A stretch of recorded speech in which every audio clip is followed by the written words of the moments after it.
Welcome back, Kuma Crew. It is once again your favourite friendly despair bear, Annakuma, and I'm back with yet another Next Fest demo. I'm hoping I'm getting these done in a timely fashion. One can hope I figured out a way to be productive in life. We can hope. This is also jumping a massive queue because I didn't know this game was releasing when it did. I have no plans on really playing this for a little bit, but I want the demo review out ASAP so I can play when I want to, or something, don't ask me. Today though, away from my musings, we will be musing over Darts Games' medical Lovecraftian game, Do No Harm. Have you ever played Papers, Please? Do you like games that give you a mindless task with restrictions that change all the time and you need to keep up to them? Do you like the art style and vibe of Darkest Dungeon? Well, this will 100% be a game for you if the answer to either of those is heck yeah. Kinda like my answer to those two questions are heck yeah. Do No Harm sees you play a doctor in a small and strange village. Yes, technically the game gave me a doctor's license. I am now a doctor. Dr. Kuma at your services. Back to our village though, and the locals seem friendly, and you have to set up shop to help them with any illness that might come their way. In the first few days, you'll just be dosing them up, but a strange feeling comes over you from time to time, then suddenly...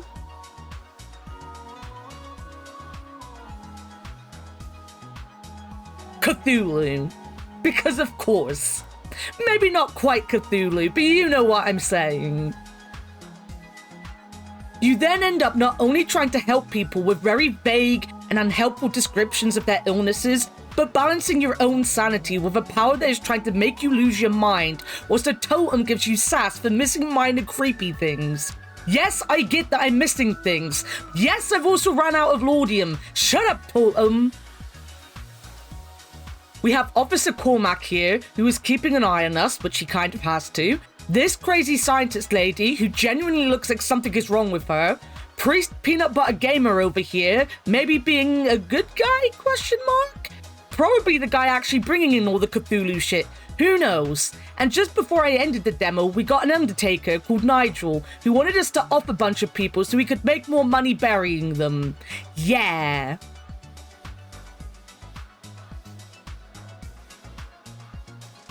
Oh, and there's also this old lady who gives us the laudanum and basically makes us a drug addict to keep the horrors at bay, because why not? I did stop just over an hour into the demo. I don't know how much longer it went, but I didn't feel the need to play much longer than that. I guess this is another hard genre to figure out a decent demo length, as in that hour we got a lot of upgrades to equipment, so we got a bunch of new things to look at and got to meet a big amount of characters. But I also was probably on the verge of being kicked out of the village anyway because I kept killing people because my god is this game hard. Okay, maybe not hard, but it is hard sometimes to understand what it wants from you. It bases its medical knowledge on the 4 tumors, something I know of thanks to studying medicine through time for a GCSE. You have 4 medicines based on the 4 humors, and at first it is as simple as just giving people a shot of what they need. Then suddenly we need to worry about warts and boils and all sorts of things, which on the surface is a great addition. Again, games like Papers, Please will up the ante and change the rules on you, so this was to be expected. Problem is, at this point, it stops being easy to follow. You'll get a book to tell you how much to give patients, but the doses are kinda weird. You'll give someone with some ailment and then add in a few more doses for a wart, and suddenly they still need another 3 or 4 doses more. Suddenly, you also have to worry about allergies, which is never properly explained in my opinion, and I never understood what I was doing with the allergies. After that, we get alternative medicines, which I semi-understood, but I genuinely don't think we needed to be that vague with the answers for this to be a thing in the first place. You basically throw it at them to see if they have a vital or digestive problem, and then to see if they are high or low dosages. You still have to guess which of the 2 humors you have left, and then guess again for the dosage as well.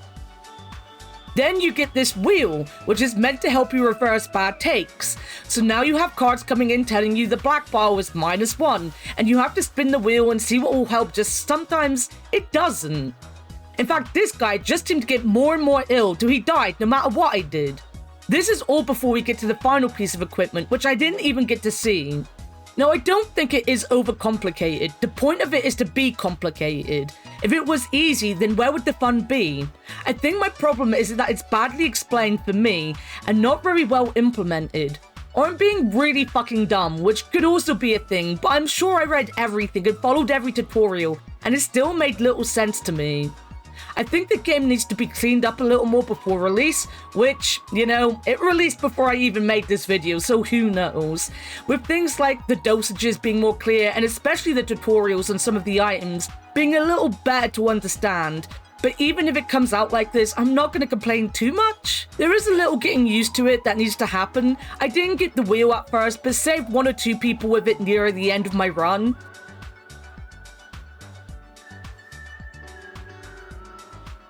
The alternative remedies again took me experimenting with, but it still confused the hell out of me for the longest time.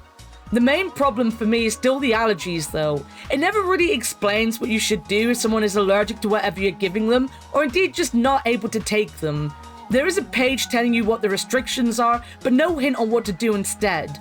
Whilst I don't think it needs pages of tutorials, I do think some of the book could be fleshed out a little better, and some of the wording redone to make sure people are on the same page. I also think within the tutorials, there could be a slightly better explanation for certain things. Overall though, the game was interesting. I love the management type games anyway, but the added spooky part of it really made me take an interest. It didn't really go too much into that part in the demo, or at least the part of the demo I played, so I can't wait to see how that evolves in the full release. These games can be tough though. I still haven't actually gone to the end of Papers, Please, if there is an ending to it, because I die so often very early, so there's a chance I'll never actually see it. But I am very sus of His Holiness PBG over here. Its art style was just great though. As I said earlier, it reminded me greatly of Darkest Dungeon, which just works so well for this type of game. It has that very dark and nothing is going to be okay in the end vibe to it.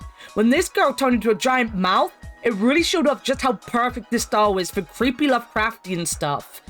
It still had enough style and character of its own though. Instead of just being dark and mysterious people, the villagers are pretty gruesome in a more human way. Well, other than these two, but we can't all be perfect.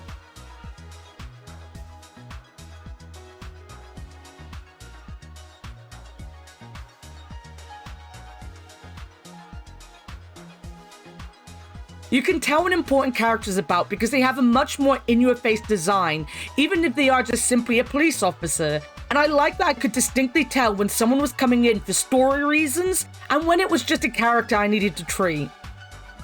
Plus, this totem boy also reminds me of Inscription, just because they also had totems, I guess. The totems in that don't speak, or at least they never spoke to me. Again, I've never finished Inscription. I'm not good at video games, guys. When they're hard, and this bear has a small brain. This one, though, was a sassy little shit and barely helped me other than to annoy me. It also did well in the creepy factor. None of the spooks are actually scary, but the staticky world as well as whatever this was worked really well in unsettling me. I did try way too hard to read what the lady was saying through this effect though, and it did hurt the eyes, but honestly, I dig it. I was also impressed with how it never made the screen look cluttered. You have so much going on with the medicines, your book, the patient cards, and so on and so forth, yet I never felt overwhelmed looking at things. It was easy to turn around to what I wanted to look at, and whilst I'm not observant, when you do pick up on the small spooks that the totem wants you to drink for, they are very well done.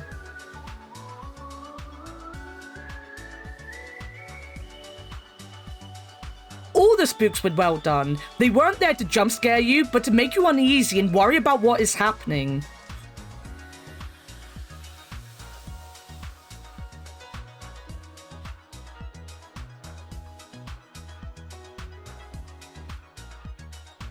Also, big props to the end of day screen, where you have to order your next day's supplies and get a little bit of a write-down of what is happening through the eyes of our character.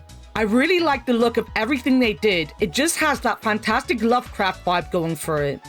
All in all, it was a really good look at what looks like a fantastically put together game that will have its own brand of horror packaged up in a difficult medical management game where you probably are going to kill a bunch of town people, if I'm honest with you, because they won't actually tell you what is wrong with them.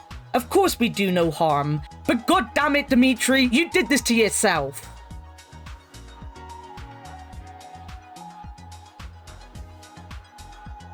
That is all I have time for today though, Cubs.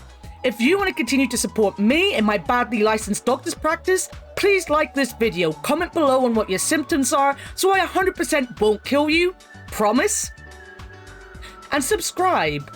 Also, throw a like over at my Twitch at twitch.tv/Annakuma for more gaming 5 days a week with this here bear doing all the bear-like things. Like killing you. Not really, but definitely warranted in many games. Until next time though, guys, keep those demons away with the laudanum and have a good one. Bye-bye.